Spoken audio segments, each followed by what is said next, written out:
For millennia upon millennia, the Nine Eyes remained on the most powerful being in all of the cosmos, God. And this was the way it was to be, as only the God was powerful enough to hold the God's eyes.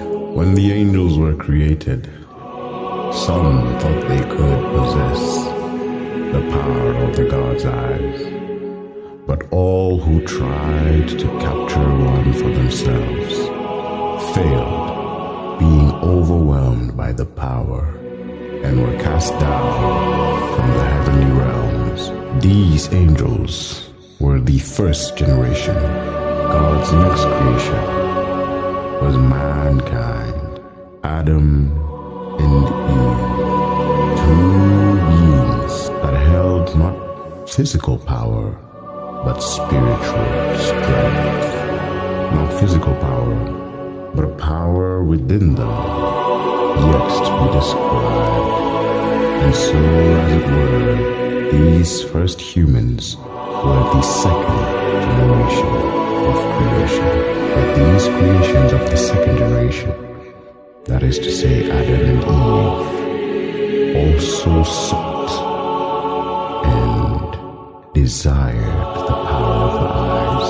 Adam set himself on a journey to gain possession of an eye, and he succeeded.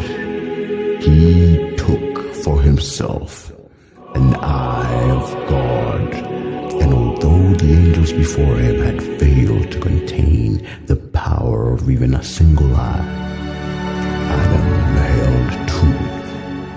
Upon possession of the eye, Adam was immediately trapped. Adam was promptly chained down by the mortal realm for his sin of greed, and him and Eve were cast aside, triggering the fall of man. This was the first sin of man. And so as it was with the first generation, the second generation too failed to possess the power of the God's eye and utilize it. Adam remains imprisoned to this day. Man fell from grace, and from then henceforth, new man was created by man, and these new men were known as the common humans, or the third generation of creation.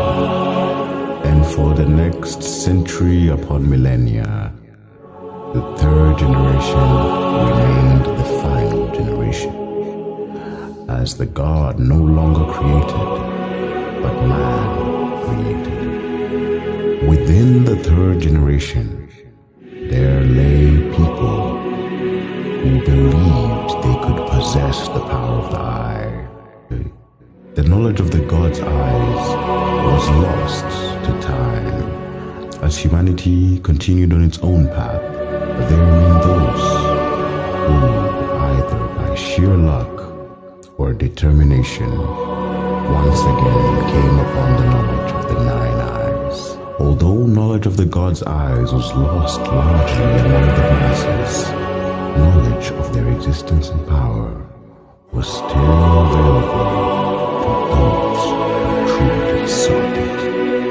Nicholous Time was one of the very few human beings in the third generation with knowledge of the God's eyes.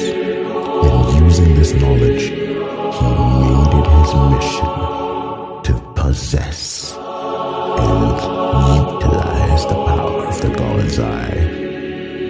But he knew of the failures of the previous generations. So, rather than holding the eye himself, he used his brilliance to build a device that was able to capture a fraction of the power of a God's eye, while shielding him from its true power. Nicholous then went on a journey to the god and stole an eye, becoming the first of the third generation to possess a god's eye and utilize it, even if it was only a fraction of its true power. God eventually found Nicholous and imprisoned him for his sin. And with that, knowledge of the nine eyes was surely doomed to come to an end. That is until Solaris, Eye Angel, freed Dr. Time and set him back into the timeline. God was enraged at this action and chased after him, but Dr. Time managed to slip past the god's grasp and escape back into the mortal realm and the mortal timeline.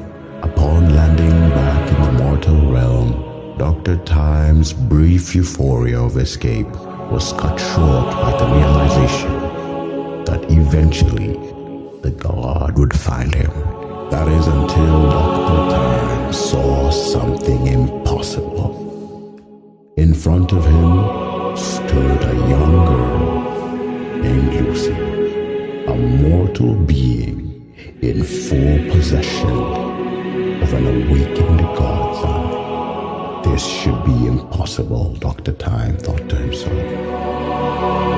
No third generation being should be able to hold a god's eye within themselves.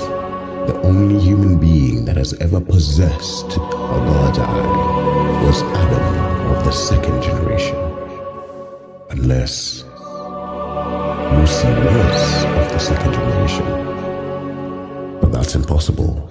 There were only two in the second generation, Adam and Eve. And for one to be of the second generation, one must have been created within the garden by God. So Lucy could not be the second generation, neither the first, but those are only the angels created before the earth. Of course, Dr. Time thought to himself, Lucy must be the first of a new generation, the fourth generation. A generation that combines all the strengths of the previous generations, the ingenuity of man in the third generation, the spirit of man in the second generation, and the strength of angels in the first generation. Lucy was the first member of the fourth ultimate generation.